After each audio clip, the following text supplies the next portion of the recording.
Nick.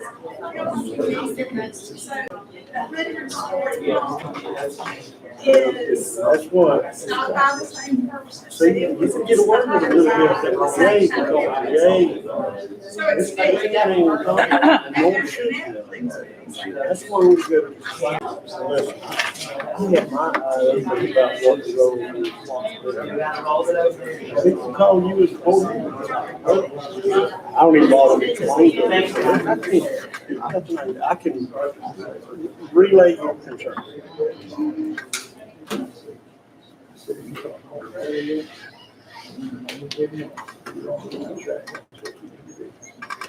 Going to call this board meeting to order.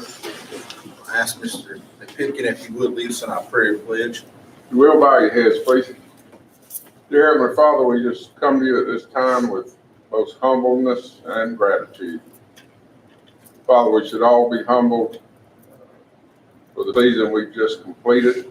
Easter, what it means to each and every one of us.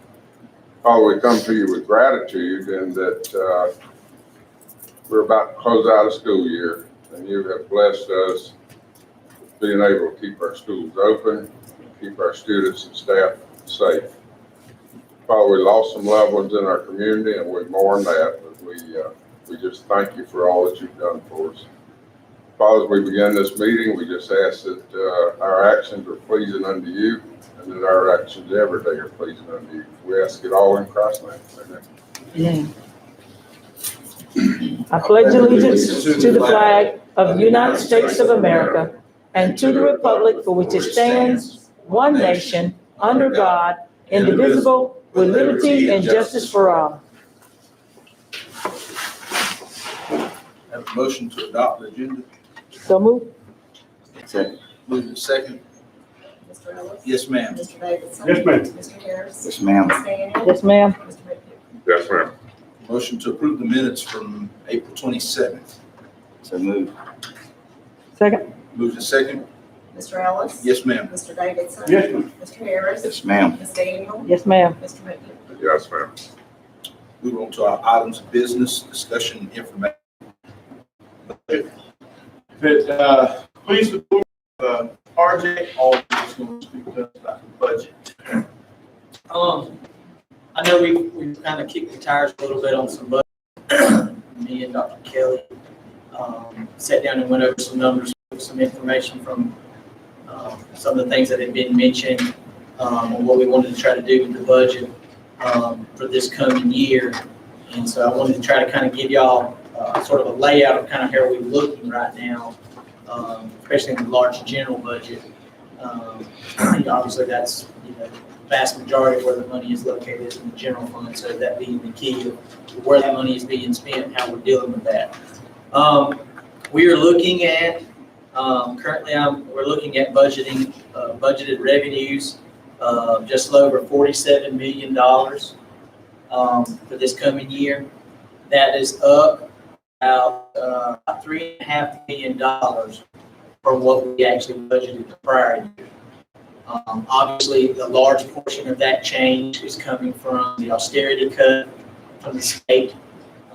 They hit us pretty hard when we were going into the budget season last year. Now they're telling us we are a good bit down from what that was. We are actually hoping that maybe come by our mid-year adjustment, that they may actually roll it back even more. But we're going off the numbers that they're giving us as we speak. Also, we took a $1 million charge to ad valorem taxes due to that lawsuit that we had floating out there. We finally got that nailed down to an amount that's actually due. So in this coming year, we know what that payment's going to be. I've reflected that in the budgeted revenues as well. So that's helped the revenue number out in general. The actual revenues would actually be up even higher, but we're down about 300 students from where we as a school system normally run. So obviously that's affected our QBE money. If we come through this summer break and start back in school next year, if those numbers get back up to about 5,100 students or start going in that direction by the October FTE, that will affect the next year's mid-year adjustment and obviously the next year FTE. It's kind of an unusual circumstance. You know, our current FTE minus the austerity cut was based on the 5,100 number before the numbers dropped. Now we're being caught the other direction where the numbers are down and we're being hit with revenue. If the students do climb until that number rolls over in the next CPI report, the FTE count, it's not going to reflect in our revenue until that happens. So that's going to kind of drag and lag a little bit, but we're pleased about the 47 million.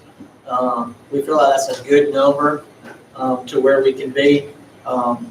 Just to give you an illustration, back in the 1920 year, our actual revenues for the year was 50.8 million. So we've got some room to get back to where we were when the numbers come back up and the austerity cuts go away from the state. But that is a good number as far as budgeted purposes and what we got to try to work with now and try to work from going forward. Expenditure wise, most of our expenses are pretty consistent from the prior year. One of the things that we looked at and went back and did was when we were budgeting last year, we made several cuts in several areas to try to help the budget out and try to monitor certain things.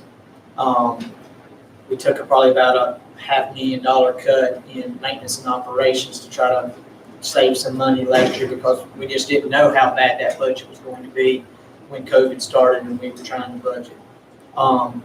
We cut out most of our travel and training purposes because when COVID was going on, there were no training sessions. There was nobody going out of town anywhere. So a lot of the travel could be cut out. Most of those cuts that were done, I went back and looked at those from the prior year and tried to put those back in. Mr. Ellis, I know you said that in that meeting. That was something that you kind of wanted to make sure we covered, and so we did. We did add some of that now. As far as maintenance and operations goes, we did not add that full amount back into this general fund budget. I did add a little bit here and there. But we're going to make up that difference somewhere else, and I'll get to that when we get to that point. The other thing that we've got is the actual expenses for this year. We're looking at a budget of about $51.1 million worth of expenses on the budget side. That's up about $1.5 million from last year's budget, but I can give you the best illustration. I can tell you why a good portion of that happened. Miss Denny sitting right next to me, so she can speak on this. We got ELA textbook adoption this year. It's the most expensive books that we have to buy. And so they are somewhere in the neighborhood of $950,000 to purchase them. That tells you right there, there's when that increase was not there. The year before, we bought hardly no book material.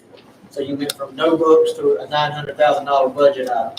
That in and of itself was the majority of the increase to the expenses that we're currently looking at. And then, of course, the rest of that is bringing back up a little bit maintenance, picking up some travel where we cut that out. We got a few equipment items and stuff that we completely cut out last year because we took some in CARES and we did a little bit in SPLOST. We tried to budget it all out. So I tried to roll some of those smaller items back in there. They sort of add up, but the vast majority of the huge increase was due to the textbooks that had to be purchased. ELA is the largest, if I remember correctly, from Ms. Denny. And so next year, I think we'll actually come back down a little bit until we get the year that we have math, correct? Right. Okay. So just keep in mind that with language arts, there are a lot of components to a balanced literacy program. And so, this includes things like some supplemental programs for phonics and early literacy and those kinds of things. And so it is almost twice what we normally spend in a big adoption, but ELA is always more expensive. But I will say that the last time we did ELA, we did not pay close attention to that phonics component, and we have been swimming upstream since then, and I just don't want to make the same mistake. All right. The last part of that is when we were actually budgeting last year, obviously we started out in what we thought was pretty desperate straits, and then as the state helped us out, it got better. We were in the neighborhood of probably a $5 million loss is what was being budgeted. but we had $1.5 million in CARES One fund that was sitting there that was going to be available for us to supplement certain items from the budget.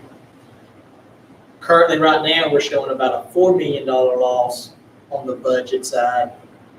We have a CARES 2 fund sitting there that's approximately $6.2 million to supplement. Now, Dr. Kelly has sat down and kind of planned out this budget and how we're going to handle that. One of the big items, one of the items on there was maintenance and operations. It gives us some guidelines of certain things we can use it for. Some of those expenses were available. So that roughly $500,000 cut that we had taken in the general, we're going to try to pick that up in the CARES Act to supplement that. That way that the maintenance true budget will come back to what he was 2 years ago. The other items, some more computer equipment. Obviously, we're not there yet, but we have made some huge strides in Chromebooks and computers and stuff that we bought last year, trying to get all the technology up to date as possible. God forbid if we had to go under another situation where we had to go into down, we will be much better equipped than we were a year and a half ago when we had to do this the first time. And that's the key, is we're trying to get as much stuff ahead because we don't know. Nobody knows what the future holds as far as that goes. The other really big ticket items that we've looked at in CARES, they have left open some facilities or capital items that we feel like will qualify. Based on what we're seeing in here, we're trying to double check to make sure, but we're hoping some stuff that actually is going into James Bacon should be able to be paid for in that CARES money.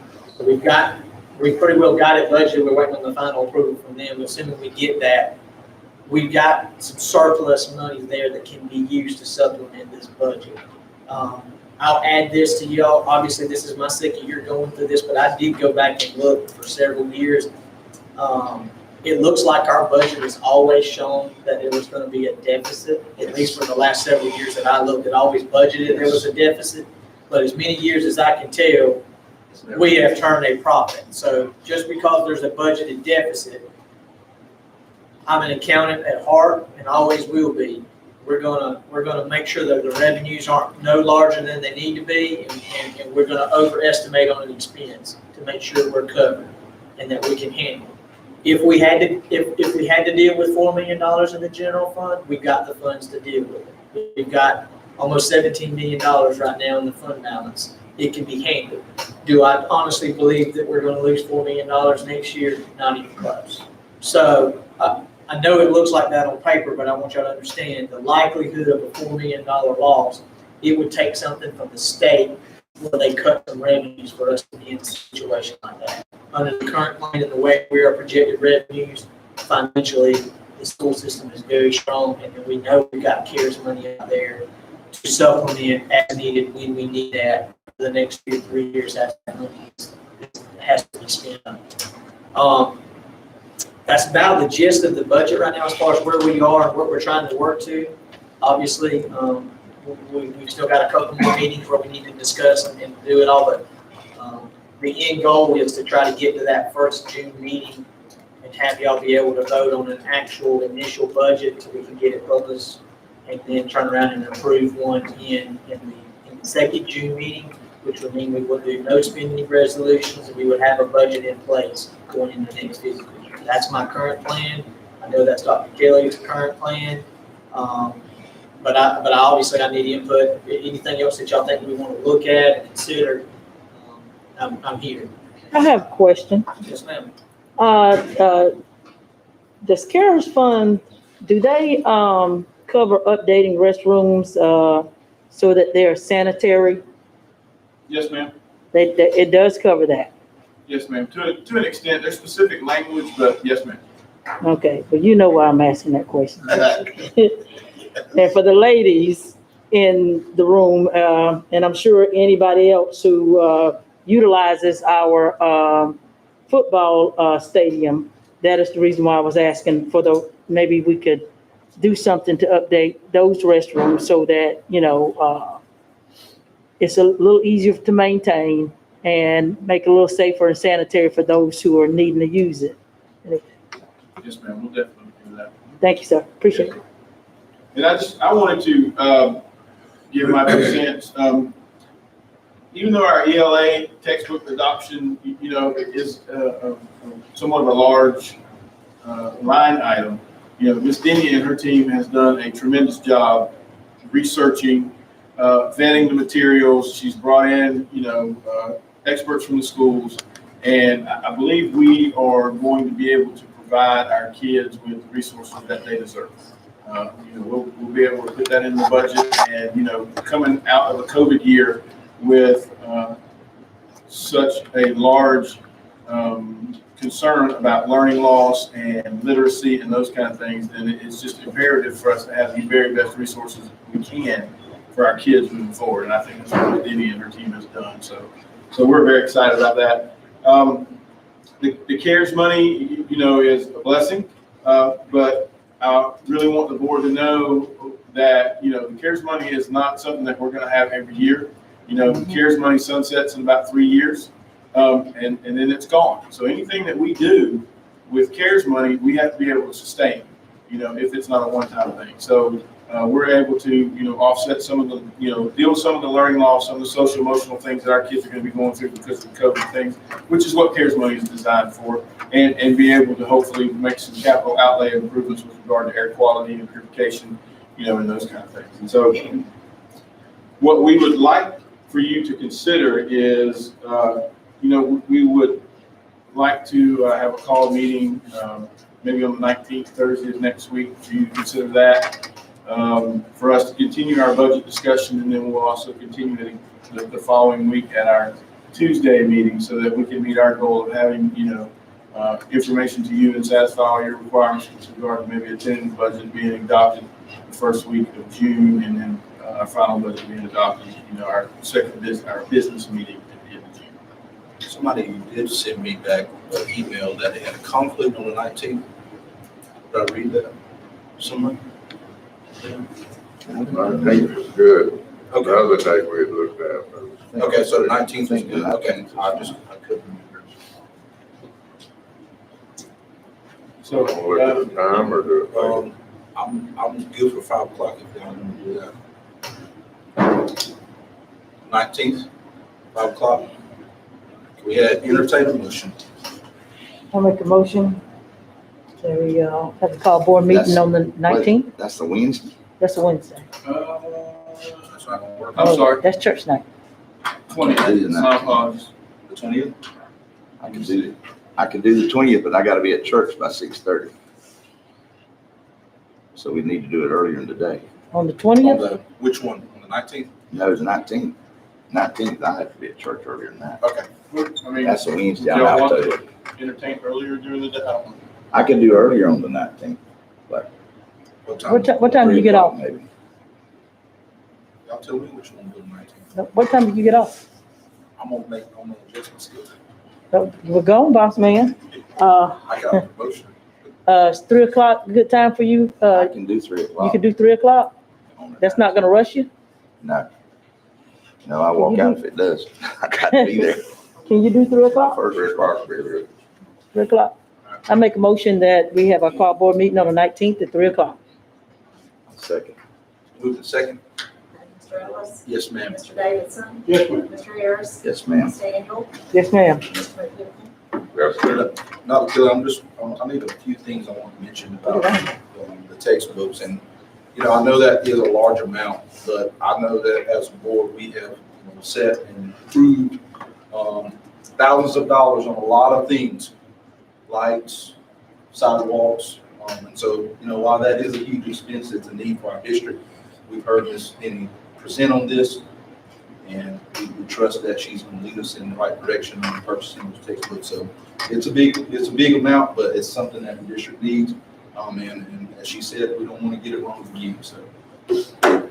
And her team has done a great job. I mean, I was down there the other day. There's 15, 20, 17 of our teachers, that teach that subject, vetting these books, and spent most of the day there.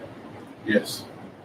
Another thing I wanted to talk about this lawsuit, and I know, RJ, you discussed about the lawsuit and how you had to align it, but I just wanted to bring clarification to when we originally budgeted for the lawsuit.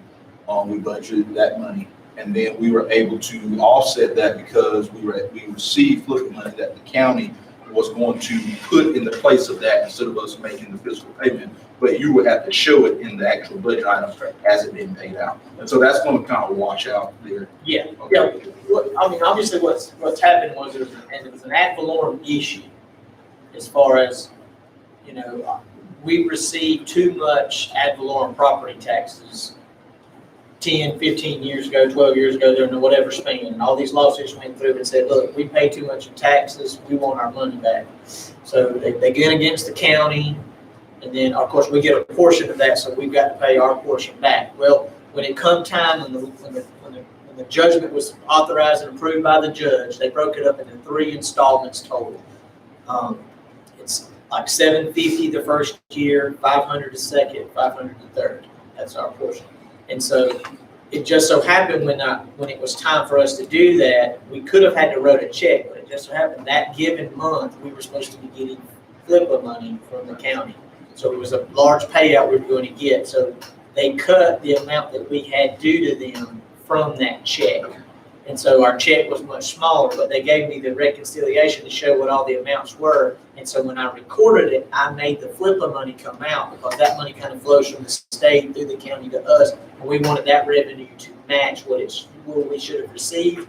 And I put it against the ad valorem line item so that, because that's really what it cost us, was in the ad valorem. But we got too much in revenue and this is what it should be.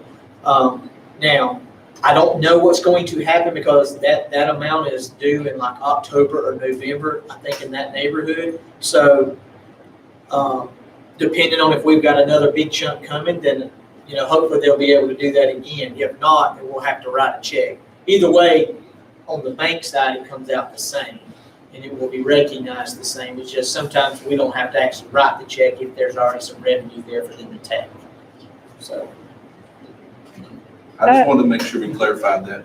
Yeah, I got a question for Ms. Danny. On the textbooks, these textbooks have the digital rights to them as well. You're getting the whole kit to boot, right? In closing to the budget, and RJ, you pointed out a good point. It has been the practice of this board and our former CFO that we have budgeted a little more than what we need. And it has always worked out for us. And plus, the 7 years I've sat here, we have never went into a red. Now, it's scary going through the first talks of this budget, and it's scary approving the budget.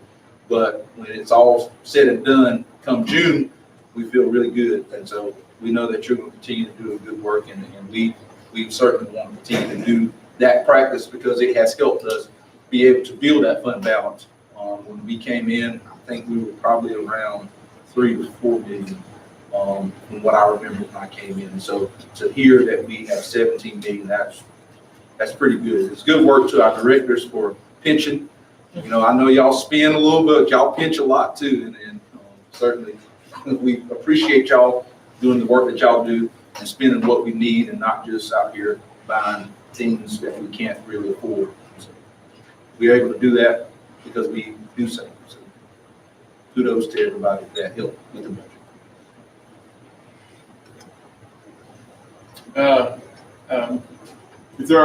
If there's no other information regarding budget, we are now going to entertain Dr. McDaniel from the high school and a presentation about attendance.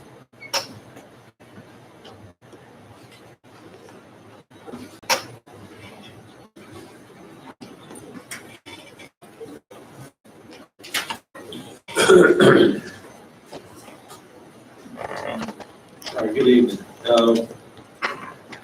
We'll look at ABC data, which is attendance and behavior and course completion each semester from the high school perspective. I'm sure the middle school and elementary school. Looking at what affects the educational outcomes of students. Along with the ABC data, you look at school improvement plans and CCRP, how it all kind of folds in together. Well, obviously, if a student is not at school, then our teachers can have the opportunity to instruct them and get them ready for graduation, get them ready to be college and career bound or whatever the next steps are, the military, whatever it is. So when we start looking at these data pieces, like our ABC data. First piece of it is attendance.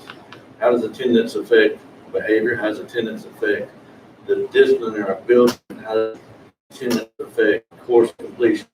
And how does it, when you start looking at the school improvement plan and line it up with the district improvement plan, which we are almost at the end of right here shortly, next week or so, how does our school improvement plan match the district improvement plan? When you start trying to model these things, look at things to make it work to the best of our ability to further our opportunities for our kids, and give them a better opportunity to have course completion, have better behavior, and have an opportunity to be where we want to be in 4 years, which is college or career bound.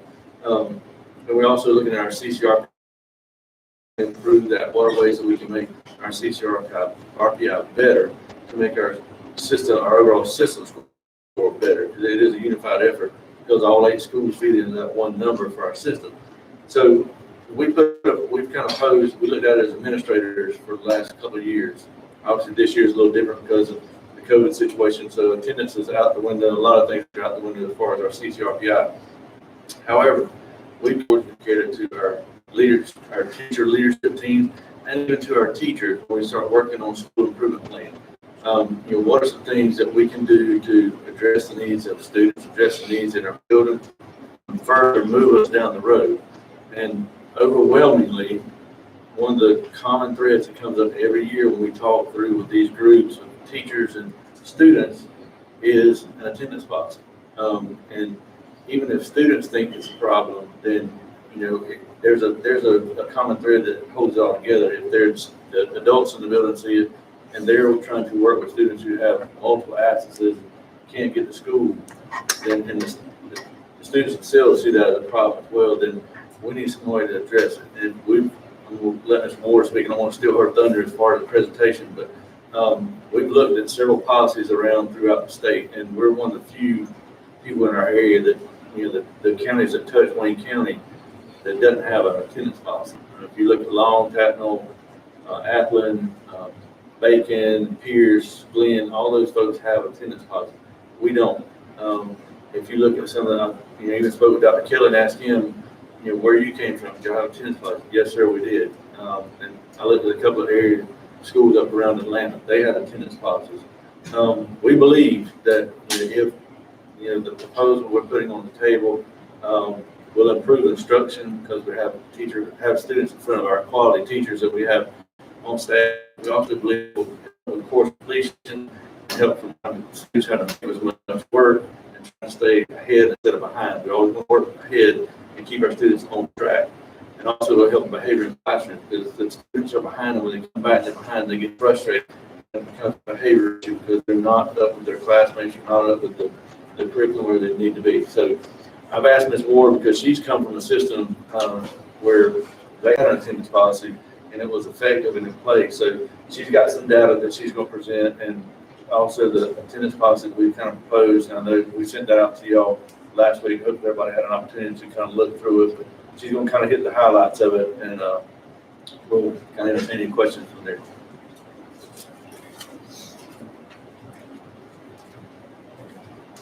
Mike's not on. I'm loud. I'm good. Okay, just double check.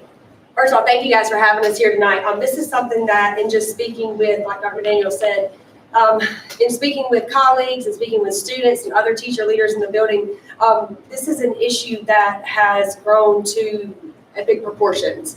And in an effort not to be ignorant to the circumstances from this year, I actually pulled some data from the 2019-2020 school year in addition to this year. And, as teachers, we're very data driven. We evaluate the data, we use the data to implement, instructional plans for remediation, things that we can do to improve and make our students the most successful they can be. And I think the first step to that is actually being able to admit and to acknowledge that there is an issue where we can obviously improve.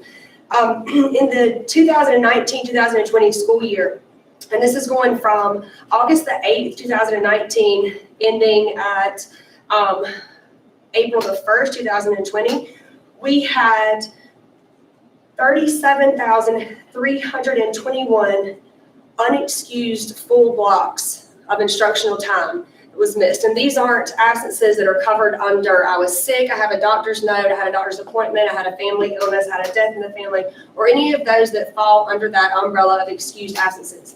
These are, I was not at school for whatever reason. That equates to 3,701,706 instructional minutes, instructional opportunities that students missed. And that was in 1920. In the 2020-21 school year, 8/24/2020 to, excuse me, April 15th, 2021, we had 63,701 unexcused missed full blocks. That equates to 6,323,424 unexcused minutes. So unexcused instructional minutes where students missed instructional opportunities. As a teacher, that is alarming. It is extremely alarming because those are the same students that are going to sit down, they're going to take an EOC, they're going to have work, their grades are going to reflect on us as classroom teachers, and ultimately on us as a school, and then eventually on us as a community. I spoke with our work-based learning coordinator, Ms. Beaver, and she even expressed concerns from the businesses and industries right here in our county that businesses are very reluctant, hesitant to partner with us for work-based learning because of the attendance issues that they are experiencing with student workers. And one of the biggest complaints and one of the most prevalent complaints was that they won't come to work regularly. And we see that starting, unfortunately, we see that starting at the school level. And if it's something we can address at the school level, then we can prepare them for life beyond high school, college, career, military, whatever it is that they're going on to do. Student success is paramount, and in order to achieve the highest levels of student success, we ultimately have to change the culture. And in order to change the culture, sometimes that takes radical change. In speaking with, like Dr. McDaniel said, speaking with the leadership team on campus, the student advisory board, which that was very, it was very surprising to me, but it was also very endearing to me to see that our students and our student leaders are cognizant of this, and not just cognizant, but they too are concerned. They're concerned just as much as we as teachers are. We started the EOC administrations yesterday with the ELA sections, and I had a colleague who was just disheartened because she had a student that she has not seen in her classroom since January.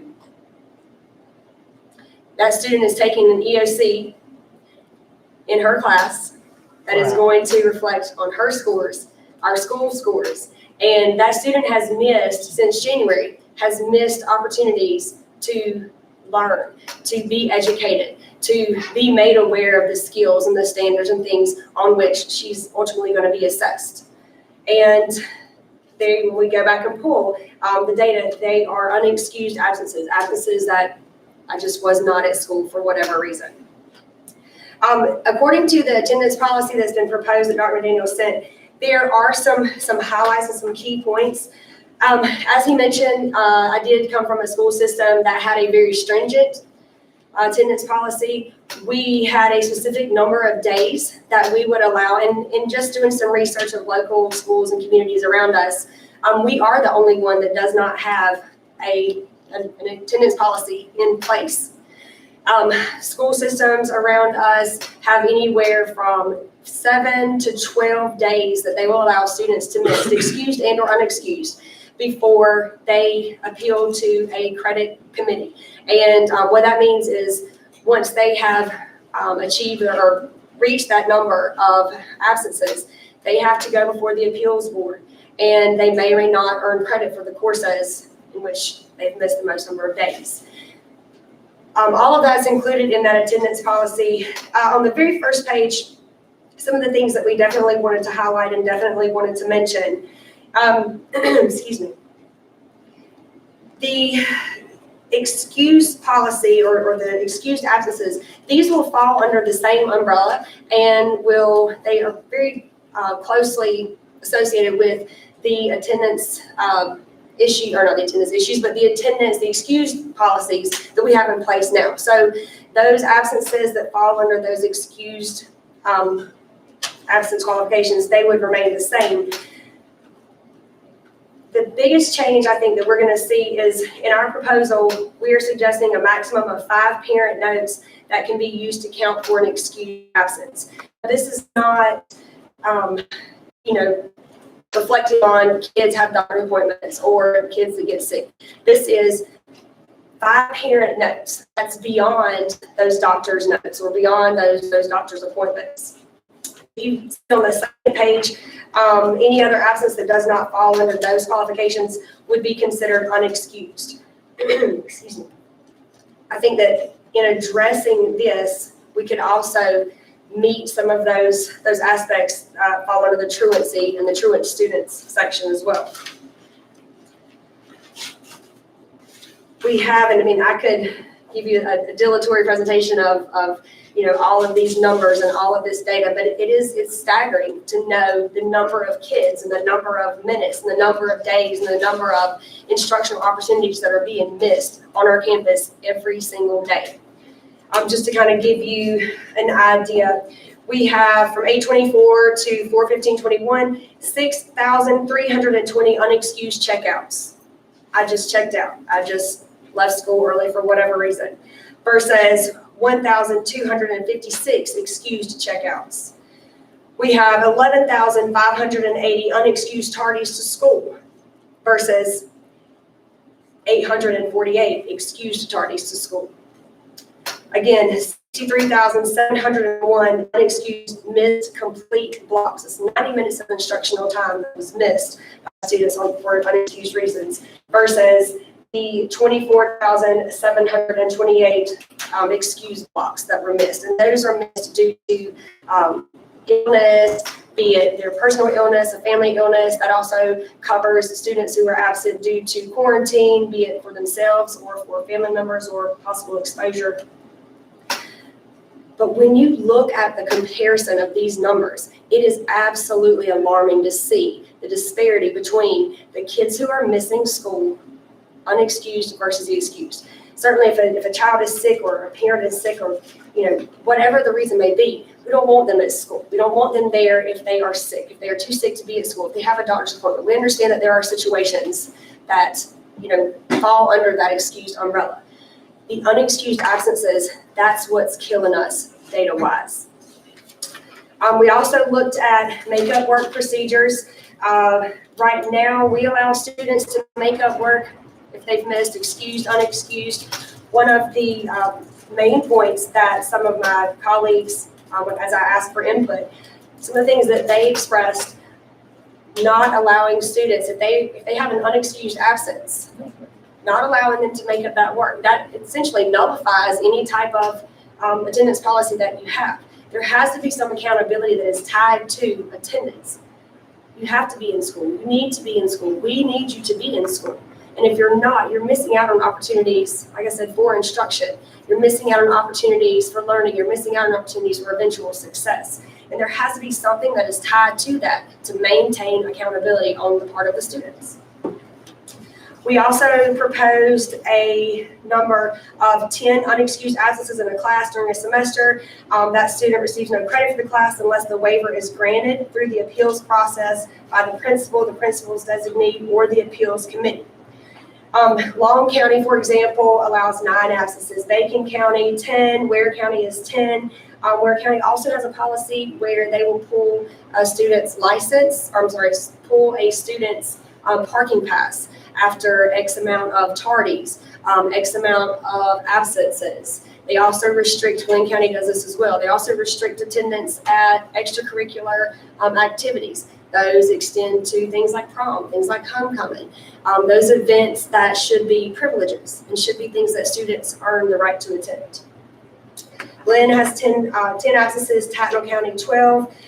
Students that missed 10 consecutive days without contacting the school were notified by school personnel that they may face withdrawal. And the problem that we've seen as far as the student that I mentioned earlier that has not been in school since January, this particular student, and we have many others as I pulled the data, again, it was just alarming to see. We have students who are coming in at 9:30. Well, first block ends at 9:35. So they are coming in and they're being checked in as being tardy, when in actuality, they're absent from that entire block.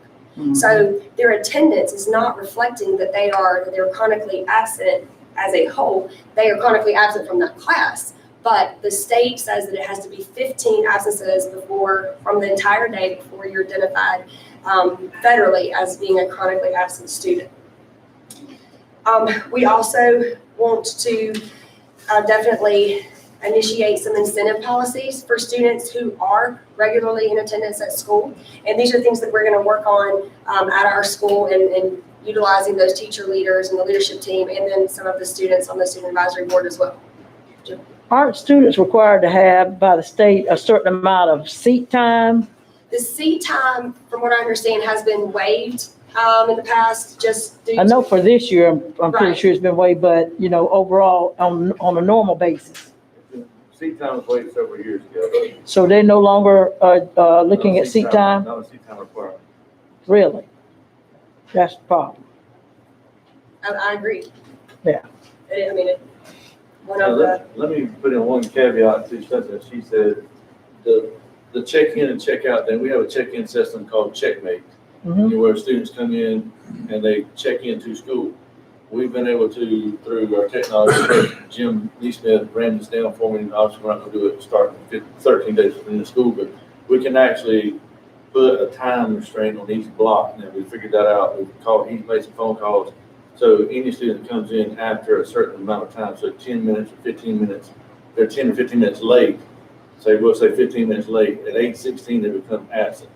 So when parents check the parent portal and they look for absences, right now they're just seeing tardy. They don't know if they're coming in 8:03, 8:33, 9:36. Right. But we've been able to, through, Mr. Neesmith's research, been able to set some parameters for that so that, a student comes in at 8:15 or before, they're tardy. 8:16 or after, now they become absent. So it's tracking our absences for us by block based on the parameters that we set for the time frame. That will help, as far as what we were talking about earlier, it will give a truer depiction of what the absence problem is in our school. Well, as a strategic waiver, system, are we able to require seat time? Is that one of the things that we're actually able to do? I am not prepared right this minute to tell you yes Right. or no. That would be something I would need to really research, the strategic waiver. I Right. don't know, I think that you could waive seat time if there was a requirement, but I'll have to research that for you. Right. No, well, I'm asking if we can implement a seat time, for our system to help and assist to justify, you know what I'm saying? all of the things that I found through my research in this suggest that school boards have the ability and the capacity to set their own attendance policy. While it doesn't speak very much to specific seat time, it does encourage different boards to create their attendance policy that's going to best serve and best meet the needs of their student populations. And like Dr. McDaniel said, we are the only school in the surrounding area that does not have some sort of attendance policy in place. And you look up there, or look on, you probably gonna pull it up, but the top part of that charter is what we automatically or already do. We have in place with Mr. Booker Wilson. He's already doing the top part of this section up there with the number of absences missed. So we pulled parts and pieces from several different plans that we like, that we thought would fit our needs. But this is something we're already doing. This was and there's a couple of the attendance policy or exemption policy at the end down there is one, we didn't do it obviously this year because of COVID and, all the absences. We just wasn't, I don't think we could track it as well and say this kid was out for this reason or whatever. But, starting back, if we're normal in August, we'll pick back up with our regular attendance exemption policy. So that will help some too. It does encourage kids that are cognizant of their grades to, stay in school, be there on a daily basis to be able to exempt some. So those are some pieces that we already have in place that we kept as far as, our presentation. So is this for the semester? Just be per semester. Per semester, Per okay. semester. So 10 absences per semester. And right underneath that table, you see that in bold, you have the policy that is currently in place. It's not strictly enforced, unfortunately, but being present the day of in order to participate, in order to be eligible for participation in extracurricular activities, sports, clubs, any of those things. This, again, is a way to kind of incentivize attendance, especially for your kids who are involved in the clubs and in sports and other activities. My previous school system, we ran eligibility every 9 weeks, which we were on a year-long system, so it was a little bit different than the semester model. But we ran eligibility reports every 9 weeks, and students who had already exceeded or were close to meeting the number of missed days or tardies or behavior, whatever the case may be, they were deemed ineligible, which meant that they couldn't participate in the sport. They couldn't participate in that club. They got their parking permit pulled. And while that doesn't target the kids who don't drive or who don't participate in sports or who don't participate in clubs, it did target a large population of our student body. And it's nothing more than the message that you are going to be held accountable for your attendance. These things are paramount. These things are very important. And it did establish, that concept and that idea from, I say the top down, because, so many of our kids do look up to and try to emulate our student athletes and our student leaders. And that's something that we are definitely, we've discussed being much more stringent about and making sure that it is enforced across the board. I coach, and my athletes know that if they aren't present the day of a game, they don't participate. They know that they have to be present in school the days that we practice. And if they aren't, then they don't practice. And they don't practice, and they don't participate. And, I'll be the bad guy, and that's just, it is what it is. But attendance, again, it goes back to, the importance of attendance and the value that I place on their education and the value that we should be placing on their education as a whole. We also looked again at the incentives, and I think it's difficult to incentivize attendance. It's difficult to incentivize things that you should be doing anyway. But again, we are going to work on some things to encourage attendance. Just for reference, Pierce County also follows this model. Extracurricular activities and sports. If you check out that last period of the day for any reason, you're not allowed to participate. Ware County, 5 or more unexcused absences, no extracurricular activities. This includes, but it's not limited to, prom, homecoming, etc. Glenn County has 7 or more unexcused absences, makes you ineligible for athletics or extracurricular involvement. So there are school systems around us that are doing this and are doing this successfully, and they're serving us in many ways and in many places and many levels. And again, ultimately, this goes back to our student success.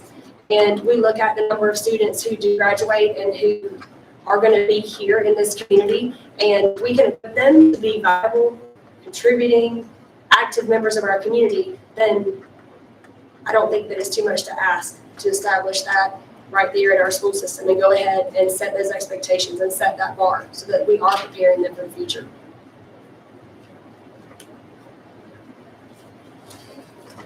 This is crazy. Got my support.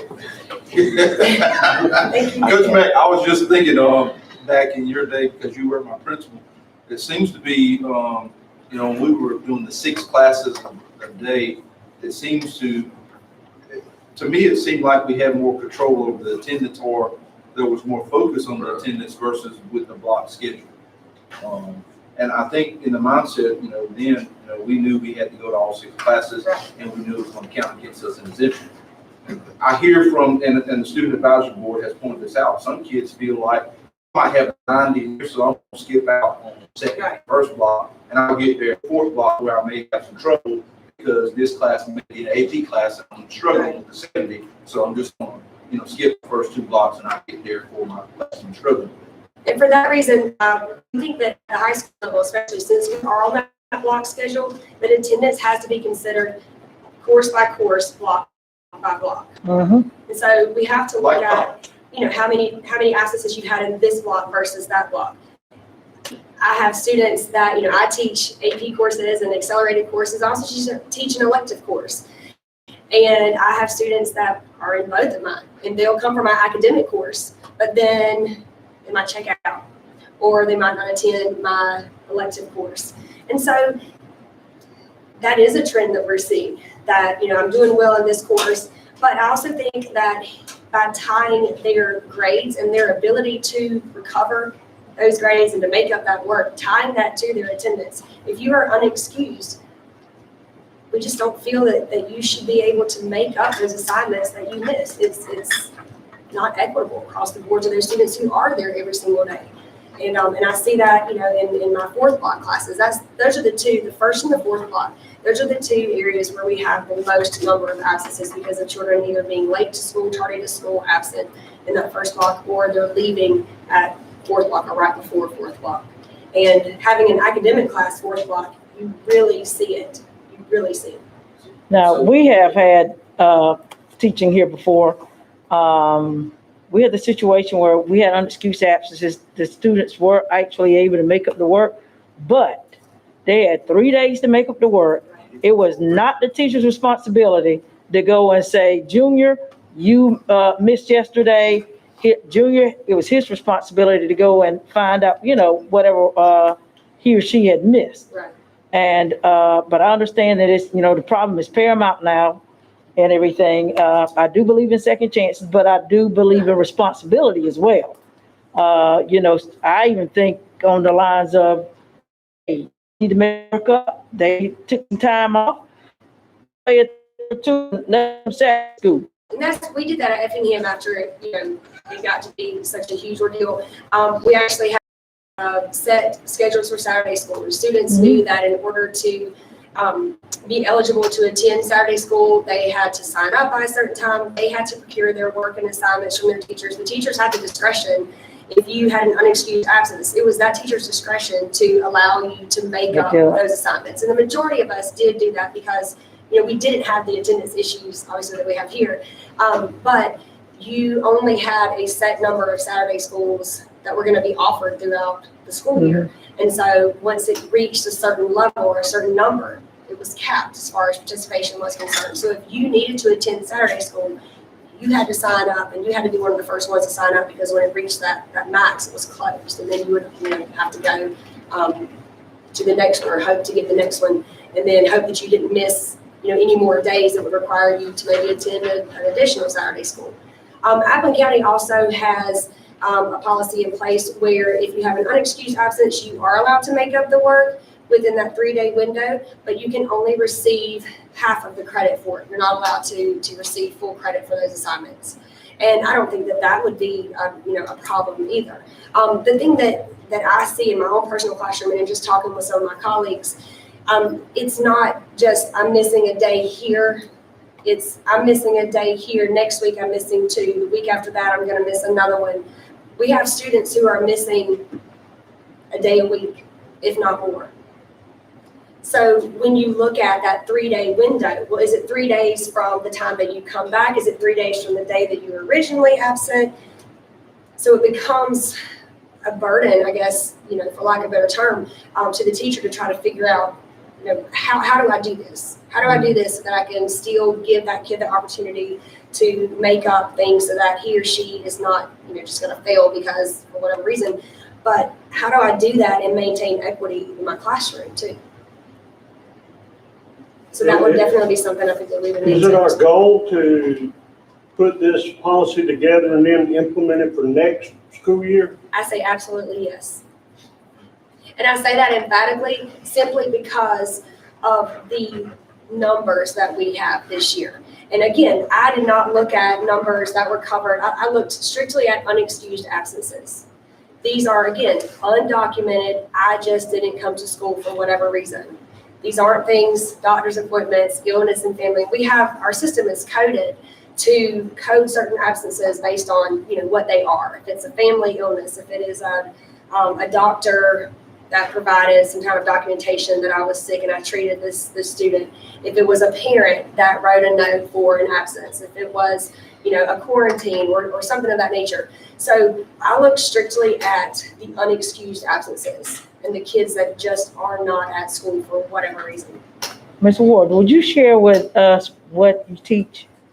I teach 11th grade advanced placement language and composition, 12th grade advanced placement literature composition, honors accelerated American Lit, and I also do yearbook.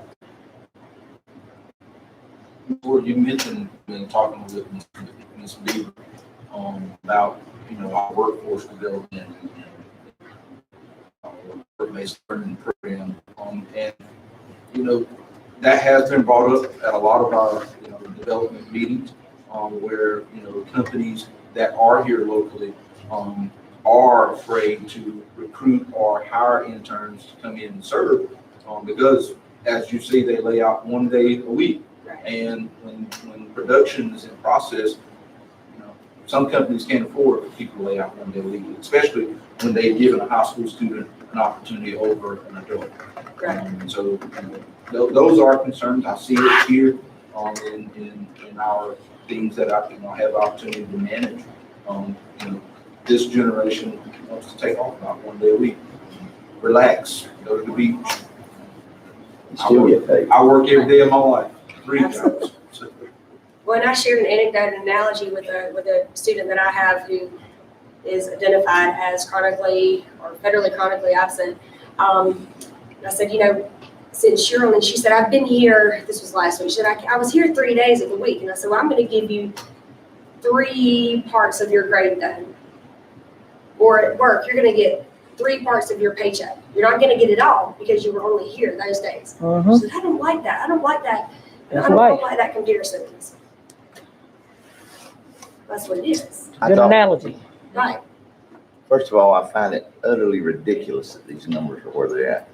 It's ridiculous. And it really and truly, I looked at it initially in my own classroom. And then, like Ms. Daniel said, I have the advanced placement, the accelerated, the honors. So you don't expect that from that population of kids. So I see it in my own classroom as pervasive in my own courses. But then when I looked at it as a school level, it was absolutely heartbreaking to see the number of kids that we are essentially losing. They're falling through the cracks just because of attendance. I taught for 30 years. I was in a different situation. I was in a lab situation in a career tech class. 60% of my grade was a work ethic grade. They got 20 points a day, Monday, Tuesday, Wednesday, Thursday, Friday, for 100 for the week. If you were absent, it was unexcused, that was a 0 for that day. So the best you could do if you came the rest of the week was 80 for that week. You missed 3 days, the best you could do is a 40 on 60% of your grade. And I did that the whole time. Now, I know that can't happen like that necessarily in an academic class and stuff like that. But my job was to teach them kids to go to work. And I tried to tell them 3 things. It takes 3 things to get a job: a driver's license, pass a drug test, and go to work. That's all you got to have. If you got those 3 things, that employer will teach you what he needs to teach you. You do that. And if we don't find a way to make these kids understand, he hired you to work 5 days a week. He didn't hire you to work 3 days if you wanted to. And, so I'm on board 100% to start tomorrow if we could. I'll start tomorrow. It's all about accountability and setting them up for success. Yeah, I agree.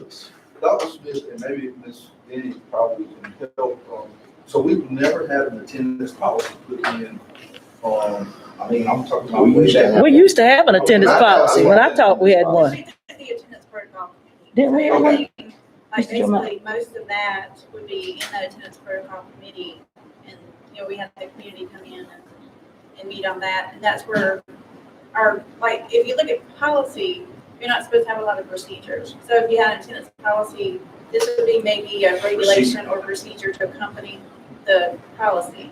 But, we do have I know we've got the makeups and policy. Remember that discussion years and years and years ago about the makeups.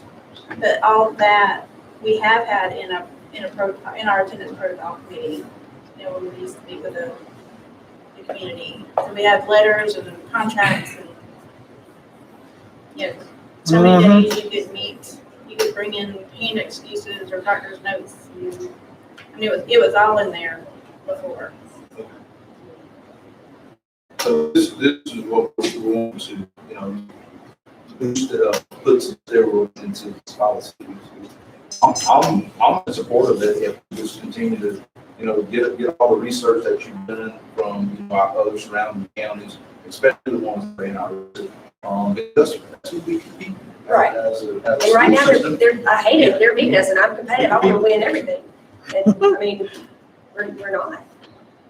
We definitely want to continue to discuss this, and I know Coach Daniel is our policy. She gets on that policy all times of the night and looks at it. So I know she would love to be part of this discussion. She called me the other day about some policies. I was like, oh, okay. So, And I teach English, I don't do math, I'm not a numbers kind of person, but I can do numbers like this. When I look at numbers and see such a huge disparity and what we are, I mean, and I feel like a failure sometimes, and what we're failing to provide for our students, I'll do those numbers all day long. The only thing I want to, you know, if the board so directs us, we will work on this and develop either policy or procedure that allows us to monitor and be accountable for kids coming to school. Please understand that changing the culture is going to be difficult. oh, sure. And, you know, it will require us to be consistent and to hold kids accountable, which we are prepared to do. And it's a crying shame we can't make the parents something to do with the parents. I mean, Well, there don't are, tell me little Johnny didn't get up and go to school. You don't know.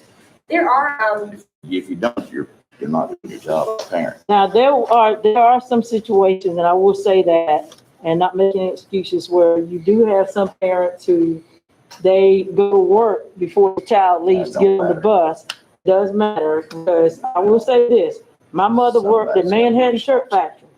And when they told her to be to work at 7 o'clock, she had to be to work at 7 o'clock. And Well, I if she understand. wasn't to work at 7 o'clock, we didn't eat. So, you know, and I'm compassionate about making those kids come to school. I wasn't gonna stay home. I was too scared of my mom. You know, anybody knows Janie Williams, she didn't play. But there's my So, point. So, Your but mom went to work, yes, but she made sure you better go to school. yeah, that's true. That's what I'm saying. That's true. And I'm not making any excuses for anybody or anything. So we can't control necessarily what those parents do or don't do. But what we can control is the expectation that we have of our students. That's what we can control. And if we can start getting them to buy into this from elementary school, that's where it's going to start at. And bring it on up, then we'll stop having a whole lot of the problems that we have. And when we start making the excuse of, well, it's this generation is the way this generation is because we are allowing them to be this way. We're not giving them the expectations and rising them to the top. We talk a good game, but we need to walk a good game. And it's time for us to step up and meet with the parents and let the parents know, look, you want your kids to be from a good school system. You say you do it, then put your money where your mouth is. Back our teachers, back our programs, and back your child, and hold them accountable. And that's where it is now. It's time out for the other stuff. It was the wishes of this board, and we have done it, Dr. Kelly, back in 2016. We created or reinstituted this was one of the reasons why we did it. We decided to fund that locally. We were not waiting on state grants and all that. And so I think in conjunction with what we already have, working with Mr. Booker, creating this new policy, implementing it, we can improve those things because he's doing a good job of reaching out to those parents. I see him at the courthouse. He's talking to the judges. He's showing up to DJJ. And it's busy. It keeps him busy, but it gets the parents' attention when they get served this piece of paper or he has to show up with a law enforcement officer to come to court about it. Mm-hmm. And COVID, we can't do anything about what we're dealing with COVID, but I can tell you prior to COVID, he was actively in those schools and having, when we were able to have court, he was Right. definitely in the courtroom. Just about every week I was in court, and he was in there, so.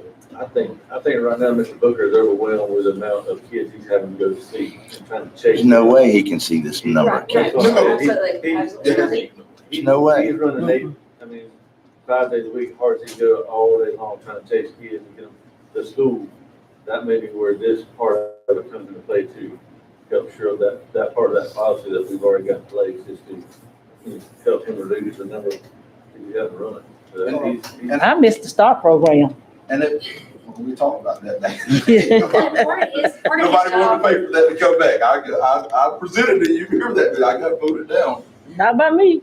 part of his job is for those consecutive days too. It's like a whole entire day. So it's missing the entire day, consecutive number of days.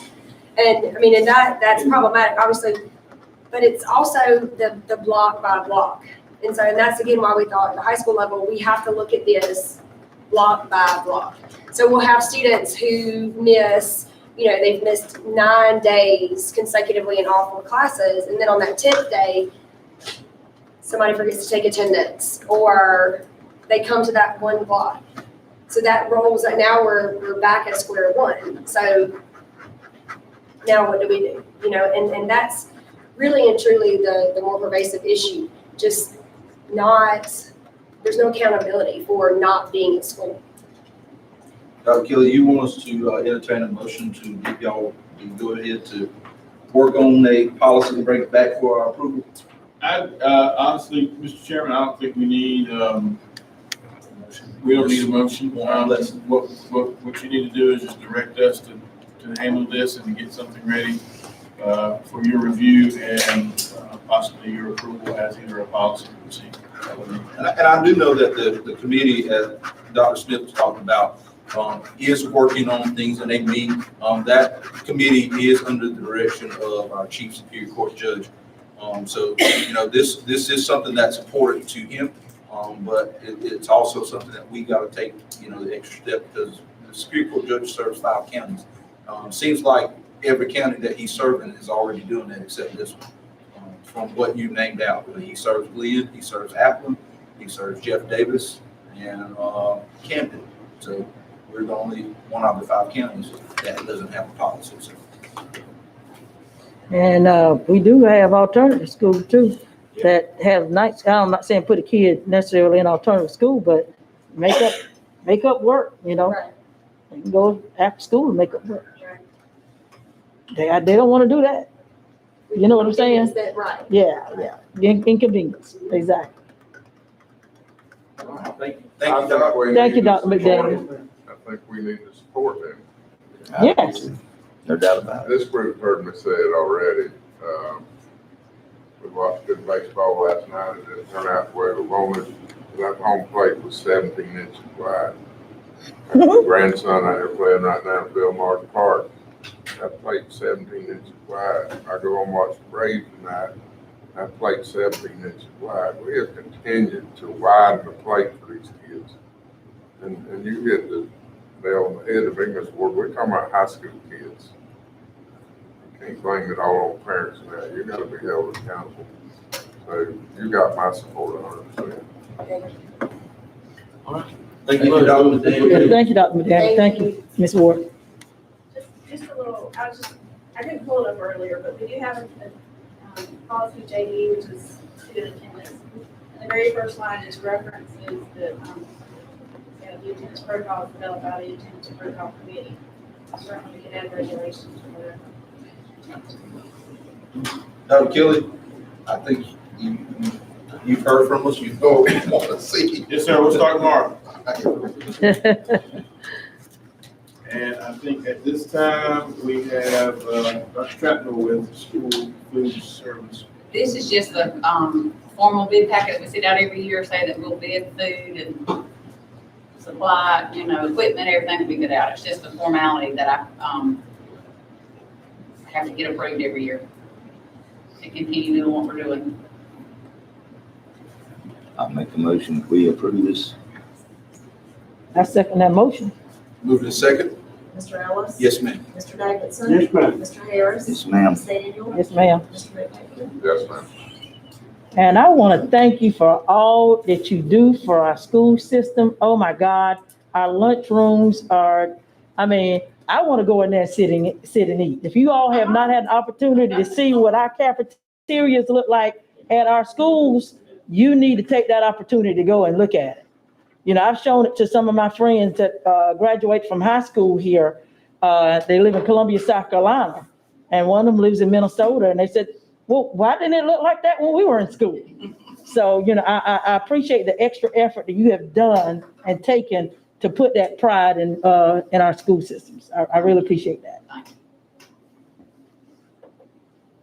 Yes. You ready to move on? Yes, sir. COVID-19 update. Really, our message continues to be consistent. Our numbers are low. There were 0 positives cases for employees in the last 2 weeks. There were 3 students in the last 2 weeks, 2 at the high school, 1 at Martha Puckett Middle School. You know, vaccinations are occurring, maybe not at the rate that you know some would like for them to occur.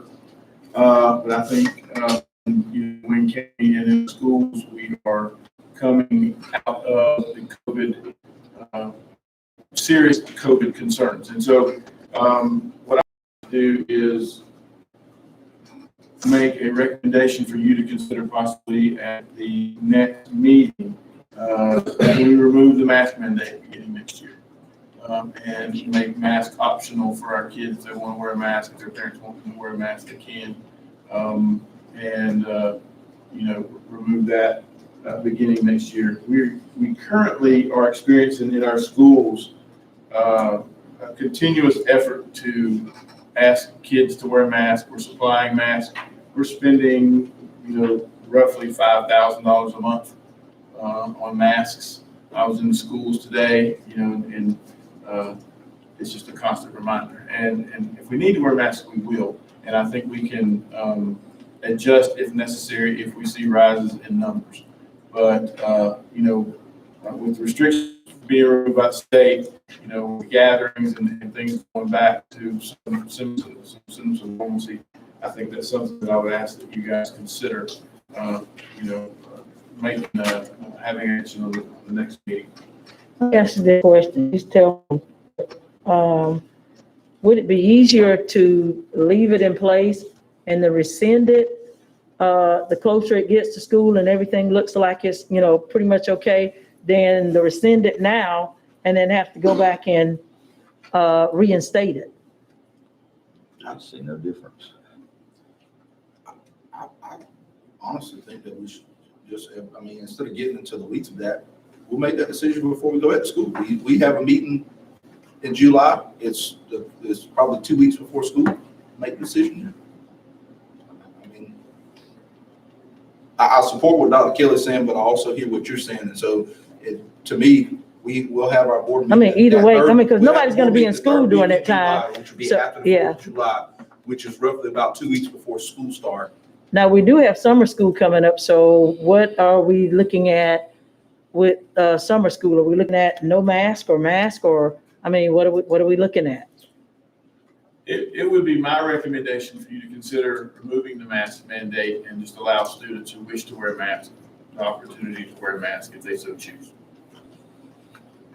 Because just for being in the schools, not meaning, the majority of kids from what I've seen are not wearing masks. They continuously have to be told, unless they're told by an adult every 10 or 12 feet, they wear the mask around their chin.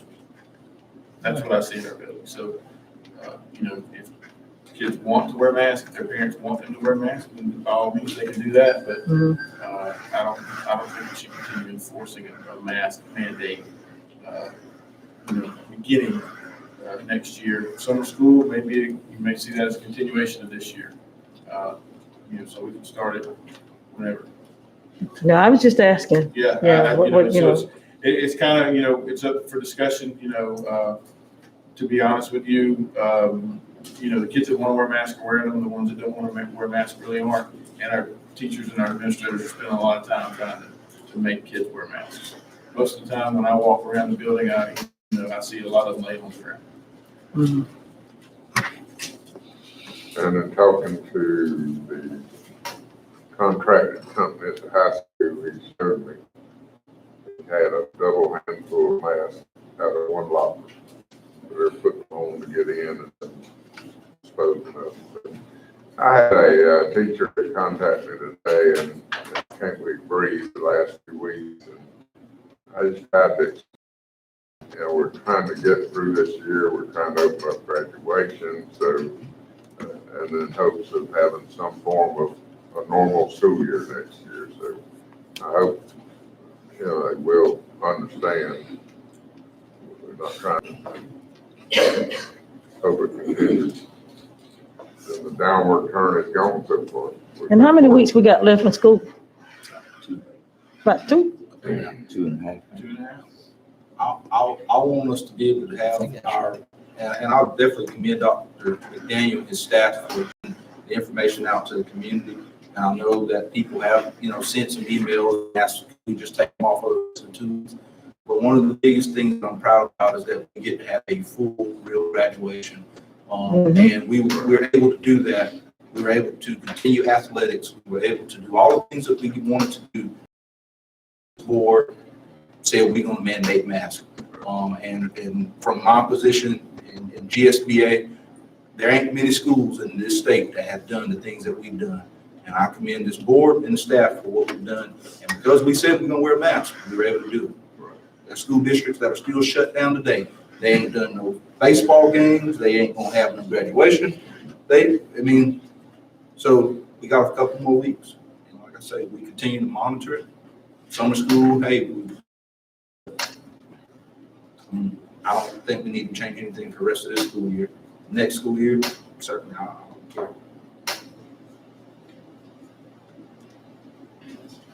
I think we will, if it pleases the board, we'll revisit it at our business meeting at the end of the month, and we can either make a decision there, or we can continue to review it until you guys decide what we might want to do.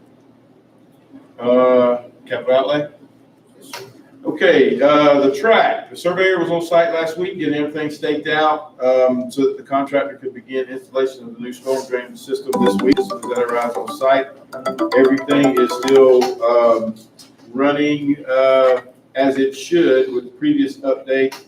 The storm structures, inlets, drain lines is something that will go as fast as it can be once we get that material on site. We also have just a couple of little things that they're looking at with some adjustments. Nothing that's going to add any time to what we're doing. We're just making sure that, the things that we do are the things that need to be done, we're doing it correctly so that we don't come back and revisit everything. So that work's going on for the next couple of weeks.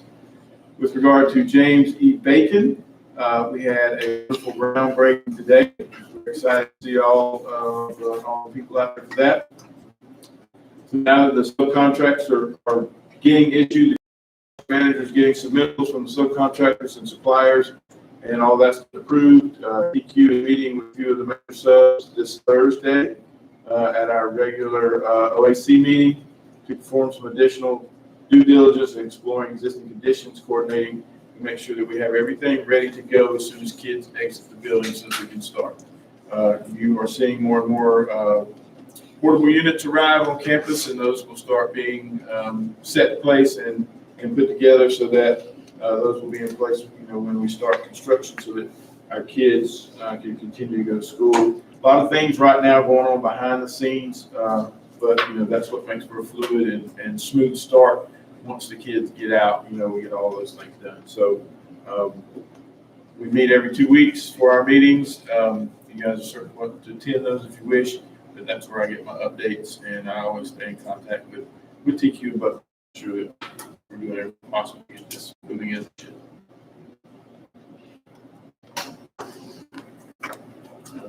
Any questions, anything, anytime, anyone has anything? Not. And I wanted to mention to you the instructional delivery model for next year. Going back to what we were talking about, the mask mandate, their numbers being down with state restrictions being lifted with, 1,000, 1,200 people at the baseball game, 4,000 is going to be at graduation. The Atlanta Braves are opening things up. Georgia Southern, Valdosta State, everybody's having, open graduations. It would be my desire for the board to consider taking action at the next meeting or the one after that, that our instructional model next year be 100% in person. And if we need to consider case-by-case extreme circumstances, we obviously would do that, but that our general business day will be kids in school like normal. I'm for that.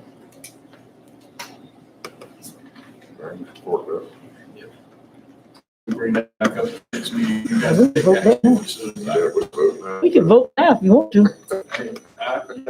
I work for you. That motion, I'll I second. serve as president. I'd like to make a motion to support, Dr. Kelly's, recommendation for in-person school with the, recommendation of extreme cases being looked at. I'll second that. Move to second. Mr. Ellis? Yes, ma'am. Mr. Davidson? Yes, ma'am. Mr. Harris? Yes, ma'am. Ms. Daniel? Yes, ma'am. Mr. McNichol? Yes, ma'am. Thank you for that. Another thing I would like to ask of you is, because of COVID, our start and end times, as far as some arrivals to school with regard to teachers having to be on site because we weren't going to gather in lunchrooms and those kind of things. Speaking with principals at the building, we would like to go back to normal start and end times next year. And I just think that coincides with, our 100% in person. We would move back to that. I think that'll help with our teachers. Some of our teachers are having to arrive 30 minutes earlier, and it's causing some issues, but also, it's not really going to change a whole lot for the kids other than, instead of going to a room with less numbers, they'll go to the gym or to the cafeteria, wherever it is that they normally go to prepare for class to begin. Will we ever consider, a more staggered, schedule school start for our students, like from middle, elementary, high? And it's come up before, there are some systems that the high schoolers go first, then the elementary kids go, and then the middle schoolers go, they are picked up pretty much last to go last, I drop my nephews off every morning at the high school, and their bus is sitting there about early stop, I bet 6:50, 6:55.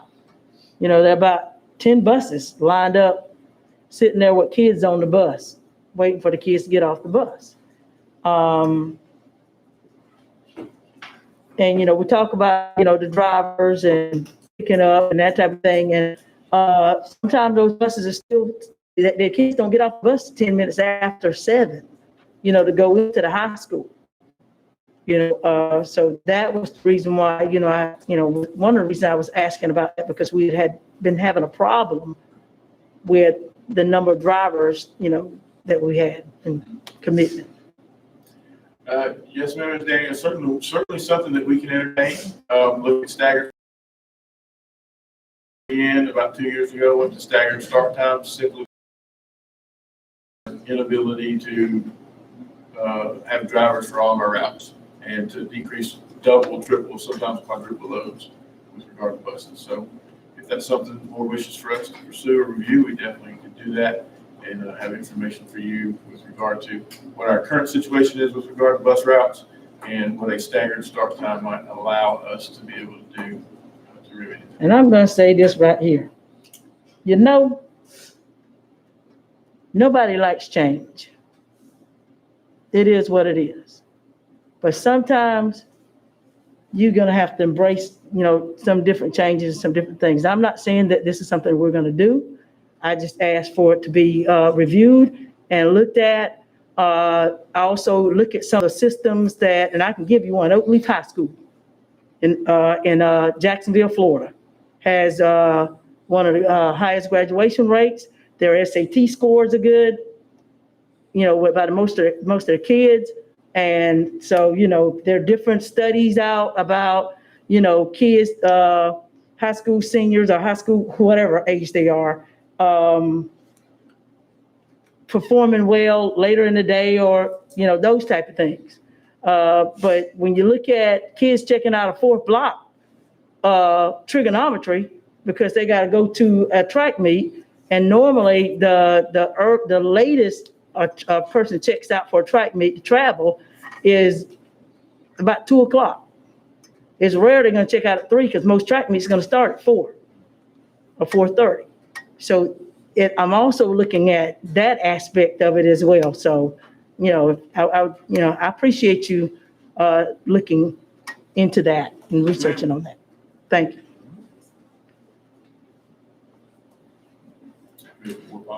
Yes. Dr. Smith. All right, the first one is Anna, infectious diseases. This is just after the review. There were no changes on this one.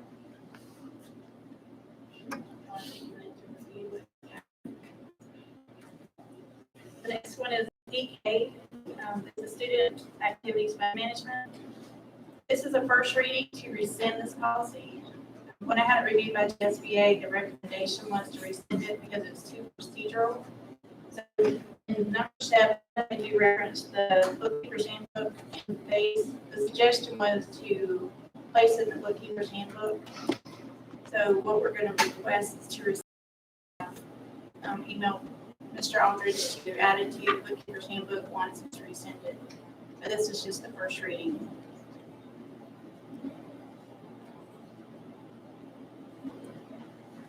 The next one is BCBI, the public participation in board meetings. This one, they gave us, GSBA gave two sample policies basically. There's option 1 and option 2. Is from Senate Bill 68 that passed in June of last year, but we have to adopt it by July 1st of this year. We have to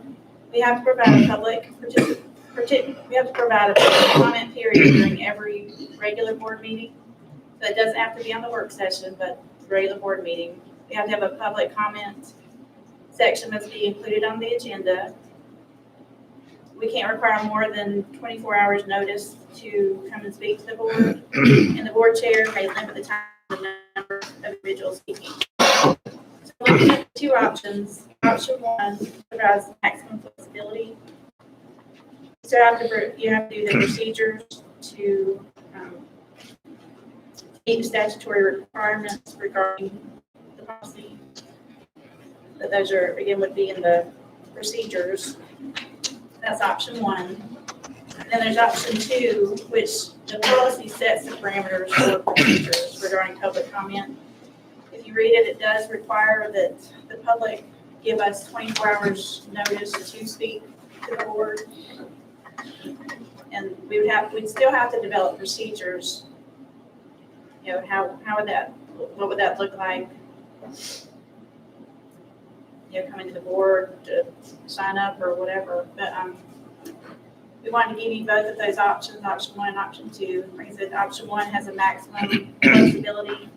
Option 2 really sets the parameters for the policy.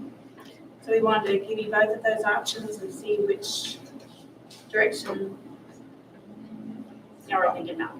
I'm really thinking this and that as I read over our procedure that we have in place as far as, our public participation that we adopt, those types of procedures to address this policy.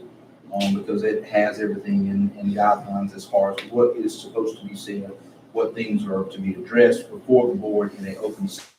We limit, discussions about students and personnel to executive session. Those things will be related to the superintendent at that day. So those procedures that are listed in public participation, I think we just need to fold into this policy because it will fit very good. So usually keep option 1, which has flexibility, but add that in what we already had as procedures to accompany the policy. I think that will suffice. Yeah, I think, working with Dr. Smith, with her guidance, we just wanted to make sure that you guys were aware of the two options so that you could decide which option you prefer. I know that what we already do works well, but we did not want to exclude option 2 from you, especially since it was just a reading. So under her guidance, working with her. And I know we, some of these things, some issues, and as you've seen, sometimes we allow certain situations to have longer than 5 minutes, and I'm not, opposed to that. What I want to make sure that we address things that need to be brought to the board's attention, and that we relay things that need to be superintendent, needs to go through the superintendent before it comes to the board, because some of the things need to be discussed in executive session. The public doesn't quite understand that, and we want to make sure that we understand he handles day to day. We handle issues when he brings them to the level to be addressed in executive session. I'll clean this up so that at the next board meeting, when it goes for adoption, I'll have the policies and I'll probably do it as regulation. Regulations are board superintendent work group. And I'll have them in there as well. I know you. Is there any other questions? I'm sorry. I'm like you, I don't see the need for requiring at least a 24-hour notice. I think, I'll like to sign up. yeah, I think our procedures work well for us.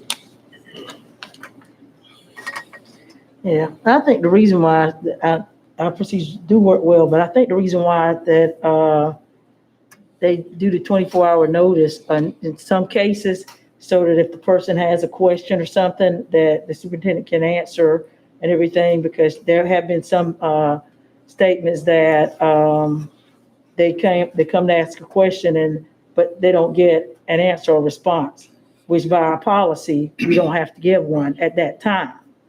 And I think that's one of the reasons why they ask about the 24-hour notice. Customary here, if the person wants to come and address the board, they normally would schedule a meeting with the superintendent secretary and ask to be put on the agenda. And there's a process to go through to, Right. find out. And that's where, that conversation will, really establish, is this a concern that needs to be held to the superintendent in day to day, or is this a concern that needs to go before the board? And, we have to just kind of, coach our system and our district and our community in, these things that were acceptable for years and years, we've got to get away from that, because that's not what we're supposed to be following. We're Right. supposed to not be meddling in day to day as a board, but the expectation, because we've allowed it, is we call the board, they're going to get involved, they're going to make changes, and we don't give the superintendent an opportunity to address it with the staff. And we've got to change that. That's a culture thinking that we got to change. And we talked about that as a governance team when we hired Dr. Kelly, that we were going to change that, because we allowed it in the previous administration, and it was allowed prior to us becoming. And so that's something that's got to change. Well, I think sometimes our constituents call us because they know how to contact us. But when they call me, Dr. Kelly, they call me, I call Dr. Kelly and say, hey, look, I had this constituent call and they have this concern, and he handles it. Now, I'm not going to tell constituents, don't reach out to me, don't call me, but I will assist them and guide them in the direction that they need to go, so I don't want any of my constituents to think that I'm not going to listen to your concerns. I'm going to listen to your concerns, but I'm going to guide you to Dr. Kelly and guide those concerns to Dr. Kelly so that he can